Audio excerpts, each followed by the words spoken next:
Day for kate. Makadandruff yan. Mag-Head and Shoulders. Ayan, magandang hapon mga ka-Oragon. Magluluto ako ng sinabawang tilapia pero ipa-fried ko muna. Masarap kasi ipa-fried muna bago sabawan. Sekreto para di dumidikit ang pagkatulito ng isda. Kailangan mainit na mainit.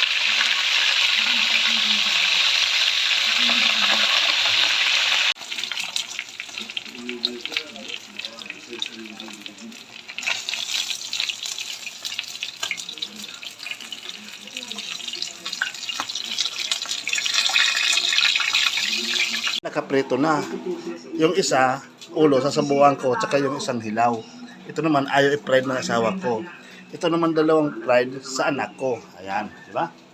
Ha? Mag-isa na tayo. Kala nyo lang yun. Luya, bawang, yes, kamatis. Ito, ayaw ni kumanda i-fried, kanyan lang, iisa muna. Sumantala, marami naman sa mga residente na apektuhan ng lindol sa mga temporary shelters. 6.9 na lindol na tumama sa Cebu, sa Lambugo. Bukod naman sa Coast Guard, kasama rin tumutulong. Itong Miyerkules ng gabi, ng bus na sumipla ng bus. Mayroon din naman silang narinig na pagsabog. Day for kate. Makadandruff yan. Mag-Head and Shoulders.